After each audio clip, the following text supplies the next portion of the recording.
Hello friends, new competition classes में आप सभी का स्वागत है। तो आज हम हिंदी का प्रैक्टिस सेट नंबर 17 सॉल्व करेंगे। प्रैक्टिस सेट नंबर 17 सॉल्व करेंगे। जिस किसी ने बाकी के वीडियो नहीं देखे हैं उसका लिंक हमने डिस्क्रिप्शन बॉक्स में दे दिया, वहां से जाकर देख लें। तो पहला क्वेश्चन स्टार्ट करते हैं।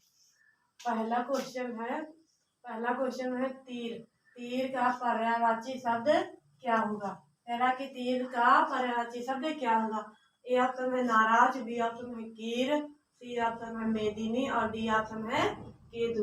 तो तीर का पर्यायवाची शब्द क्या होगा? तो नाराज होता है। तीर का पर्यायवाची शब्द नाराज होता है, जो कि ऑप्शन ए सही हो जाएगा। अन्य ऑप्शन देख लेते। कीर। कीर किसका पर्यायवाची है? तो यह तोता का पर्यायवाची है। कीर किसका पर्यायवाची है? तोता का पर्यायवाची है। और मेदिनी ये किसका पर्यायवाची है? ये धरती का पर्यायवाची है। मेदिनी किसका पर्यायवाची है? धरती का पर्यायवाची है। केतु ये किसका पर्यायवाची है? तो यह झंडा का पर्यायवाची है। केतु किसका पर्यायवाची है? झंडा का। एक बार दोबारा देख लेते हैं। तीर का पर्यायवाची शब्द क्या होगा? तो नाराज हो जाएगा। और कीर का पर्यायवाची क्या होता है? तो तोता होता है। मेदिनी ये किसका पर्यायवाची? ये धरती का पर्यायवाची होता है। केतु ये झंडा का पर्यायवाची होता है। बच्चों क्वेश्चन नंबर दो है खांसी का तत्सम शब्द क्या है?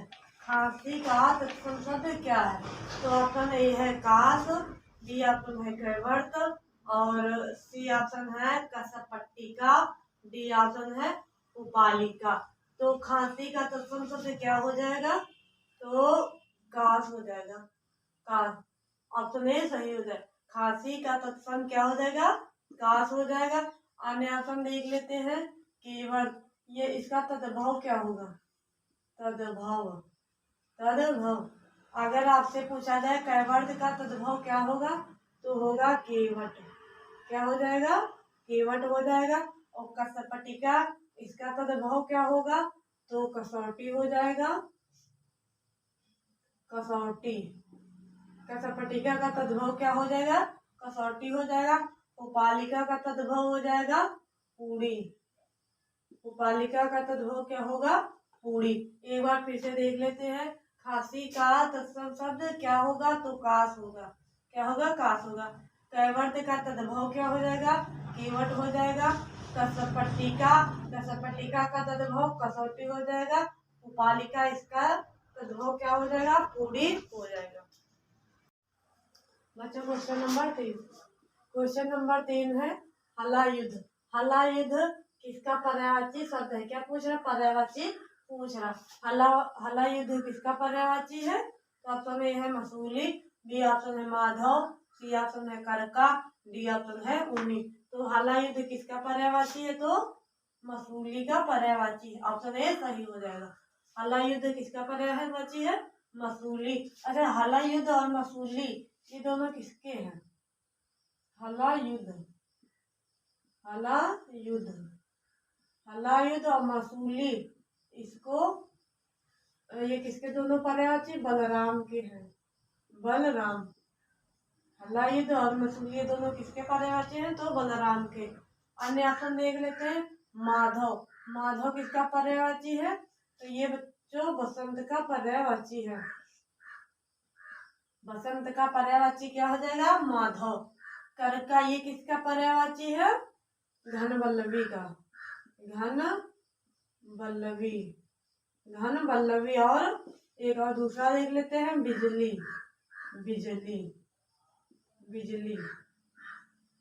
करका किसका पर्यायवाची है? घन बल्लवी का और बिजली का पर्यायवाची है। ऊनी किसका पर्यायवाची है? तो यह अनेक का पर्यायवाची है। ऊनी किसका पर्यायवाची है? अनेक या फिर सेना का पर्यायवाची है। सेना का पर्यायवाची। एक बार हम फिर से देख लेते हैं। हला युद्ध किसका पर्यायवाची है? तो ये मसूली का पर्यायवाची है। मसूली का अन्य पर्यायवाची क्या हो जाएगा? तो बलराम हो जाएगा। माधव ये किसका पर्यायवाची है? तो ये बसंत का पर्यायवाची है। और करका किसका पर्यायवाची है? तो घनवल्ली का है और बिजली का पर्यायवाची है। ऊनी। ऊनी किसका पर्यायवाची है? तो अनीक का और सेना का पर्यायवाची है। बच्चों क्वेश्चन नंबर 4। क्वेश्चन नंबर 4 है ईसत का विलोम शब्द क्या होगा? ईसत का विलोम शब्द क्या होगा? ऑप्शन ए है ईद, बी ऑप्शन है आदत और सी ऑप्शन आलम, डी ऑप्शन है अभ्यंतर। तो ईसत का विलोम शब्द क्या होगा? अलम हो जाएगा, जो कि ऑप्शन नंबर सी सही है। ईसत का विलोम क्या होगा? अलम। अन्य ऑप्शन देख लेते ईद। ईद का विलोम शब्द क्या हो जाएगा? मुहर्रम। मुहर्रम क्या हो जाएगा? मुहर्रम। और आदत का प्रदत्त। आदत का विलोम क्या हो जाएगा? प्रदत्त हो जाएगा। और अभ्यंतर का विलोम क्या हो जाएगा? बाह्य हो जाएगा। क्या हो जाएगा? बाह्य। एक बार फिर से देख लेते हैं ईसत का विलोम शब्द क्या होगा? तो आलम हो जाएगा। और ईद का विलोम क्या हो जाएगा? मुहर्रम हो जाएगा। आदत का विलोम प्रदत्त हो जाएगा। अभ्यंतर का विलोम क्या हो जाएगा? बाह्य हो जाएगा। बच्चों क्वेश्चन नंबर 5। क्वेश्चन नंबर 5 है कनीय शब्द का विलोम क्या होगा? कनीय शब्द का विलोम क्या होगा? ऑप्शन ए है कुकृति, बी ऑप्शन है क्रय, सी ऑप्शन है क्रम और डी ऑप्शन है वरी। तो कनीय का विलोम क्या हो जाएगा? वरी हो जाएगा, जो कि ऑप्शन नंबर डी सही हो जाएगा। अन्य ऑप्शन देख लेते हैं कुकृति। इसका विलोम क्या हो जाएगा? सुकृति। कुकृति का विलोम क्या हो जाएगा? सुकृति हो जाएगा। और क्रय का विलोम क्या हो जाएगा? विक्रय हो जाएगा। क्रय का विलोम क्या हो जाएगा? विक्रय हो जाएगा। विक्रय। और क्रम का विलोम क्या हो जाएगा? तो व्यतिक्रम। व्यतिक्रम हो जाएगा। क्रम का विलोम क्या हो जाएगा? व्यतिक्रम हो जाएगा। एक बार फिर से देख लेते हैं कनीय का विलोम क्या हो जाएगा? तो वरीय हो जाएगा। कुकृति का विलोम क्या हो जाएगा? सुकृति हो जाएगा। क्रय का विलोम विक्रय हो जाएगा। क्रम का विलोम क्या हो जाएगा? व्यतिक्रम हो जाएगा। बच्चों क्वेश्चन नंबर 6। क्वेश्चन नंबर 6 है अनल दंड। अनल दंड का अर्थ क्या होगा? अनल दंड का अर्थ पूछ रहा है। ऑप्शन ए है आग से झुलसा हुआ, बी ऑप्शन है जो दबाया ना जा सके और सी है जो देखा ना जा सके, डी है जिसमें शक्ति न हो। तो अनल दंड का मतलब क्या होता है? आग से झुलसा हुआ। अनल दंड का अर्थ क्या हो जाएगा? आग से झुलसा हुआ, जो कि ऑप्शन ए सही हो जाएगा। अन्य ऑप्शन देख लेते हैं जो दबाया ना जा सके। जो दबाया ना जा सके एक शब्द में क्या कहेंगे? अदम्य। क्या बोलेंगे? अदम्य। जिसे दबाया ना जा सके उसे हम अदम्य बोलेंगे। और जो देखा ना जा सके उसे क्या बोलते हैं? अदृश्य। क्या बोलते हैं? अदृश्य बोलते हैं। जिसे देखा ना जा सके उसे क्या बोलते हैं? अदृश्य बोलते हैं। जिसमें शक्ति ना हो उसे क्या बोलते हैं? असक्त। क्या बोलते हैं? असक्त। असक्त बोलते हैं। एक बार फिर से देख लेते हैं अनल दंड का अर्थ क्या होगा? तो आग से झुलसा हुआ। और जिसे दबाया ना जा सके उसे अदम्य बोलते हैं। जो देखा ना जा सके उसे अदृश्य बोलते हैं। और जिसमें शक्ति ना हो उसे असक्त बोलते हैं। बच्चों क्वेश्चन नंबर 7। क्वेश्चन नंबर 7 है राजा भोज का सपना। राजा भोज का सपना कहानी के लेखक कौन है? राजा भोज का सपना कहानी के लेखक कौन है? तो अगर आपसे पूछा जाए राजा भोज का सपना यह किस विधा मतलब किस विधा की है, तो ये कहानी हो जाएगी। क्या हो जाएगी? राजा भोज का सपना ये है क्या? तो ये कहानी है। राजा भोज का सपना ये कहानी है। तो इसके लेखक कौन है? ऑप्शन ए है सितारे हिंद, बी ऑप्शन है इंशाअल्लाह खां और सी ऑप्शन है कृष्ण सोबती, डी ऑप्शन है गंगा प्रसाद विमल। तो राजा भोज का सपना के लेखक कौन है? सितारे हिंद। क्या है? सितारे हिंद। इनका दूसरा नाम क्या है? शिव प्रसाद। क्या है? शिव प्रसाद। शिव प्रसाद।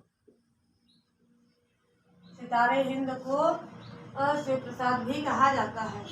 तो राजा भोज का सपना लेखक सितारे हिंद या शिव प्रसाद, जो भी हो सही हो जाएगा। अब अन्य ऑप्शन देख लेते हैं इंशाअल्लाह खां।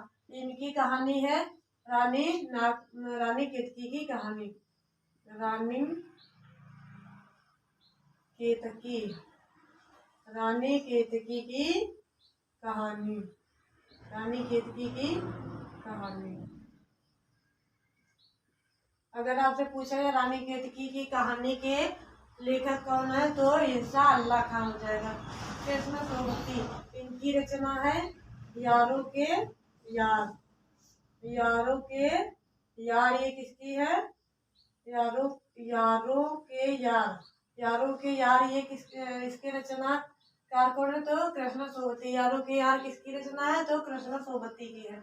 और गंगा प्रसाद बिमल, इनकी है एक और विदाई। एक और विदाई के लेखक कौन है? विदाई।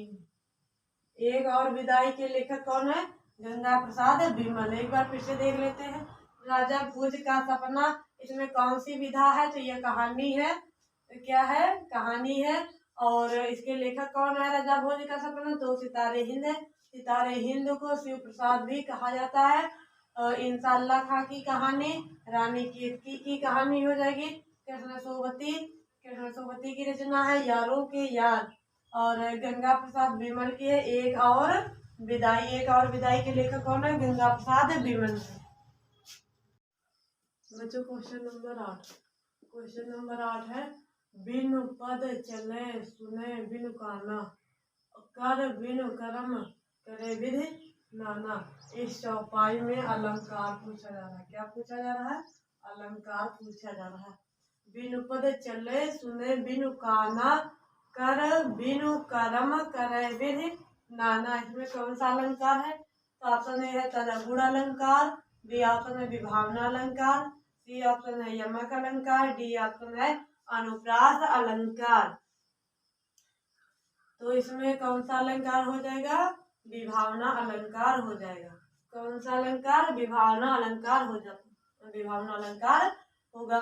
विभावना अलंकार किसे कहते हैं तो जहां पर बिना कारण के ही कार्य हो, बिना कारण के ही कारण के कार्य हो। जहाँ बिना कारण के ही कार्य हो वहां पर कौन सा अलंकार होता है? विभावना अलंकार होता है।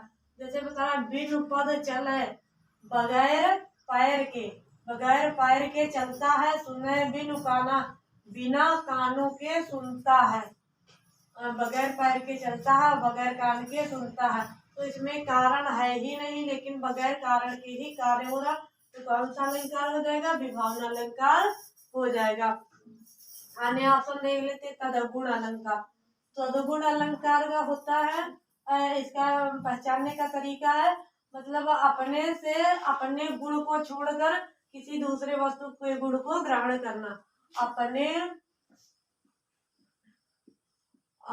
गुण को छोड़कर, अपने गुण को छोड़कर, अपने गुण को छोड़कर अन्य के गुण, अन्य के गुण ग्रहण करना, अन्य के गुण ग्रहण करना। वहां पर कौन सा अलंकार हो जाएगा? तदगुण अलंकार हो जाएगा। यमक अलंकार की परिभाषा हमने कई बार बताई है। जब कोई एक शब्द एक या एक से दो या दो से अधिक बार आए वहां पर यमक अलंकार होता है। जब कोई शब्द दो या दो से अधिक बार आए वहां पर लेकिन उसके अर्थ अलग अलग हो तो वहां पर यमक अलंकार हो जाएगा। अनुप्रास अलंकार कब होता है? जब एक ही वर्ण दो या दो से अधिक बार आए।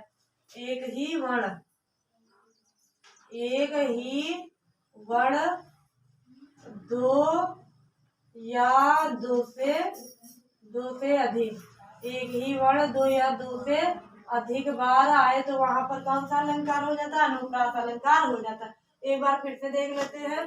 बिनु पद चले सुने बिनु काना, कर बिनु कर्म करे विधि नाना। इस चौपाई में अलंकार पूछा कौन सा तो विभावना अलंकार है। विभावना अलंकार पहचानने का तरीका हमने बताया बिना कारण के ही जहाँ पर कार्य संपन्न हो वहां पर विभावना अलंकार हो जाता है। तदगुण अलंकार की परिभाषा होती है कोई वस्तु या कोई चीज अपने गुण को छोड़कर किसी अन्य के गुण ग्रहण करना, वहां पर तदगुण अलंकार हो जाता है। यमक अलंकार, जब कोई शब्द दो या दो से अधिक बार आए किंतु उसके अर्थ अलग अलग हो, वहाँ पर यमक अलंकार होता है। अनुप्रास अलंकार, जब कोई एक ही वर्ण दो या दो से अधिक बार आए, वहाँ पर अनुप्रास अलंकार हो जाता है। तो मेरा वीडियो कैसा लगा, अगर अच्छा लगा हो तो कमेंट बॉक्स में जरूर बताएं। Thank you for watching my video.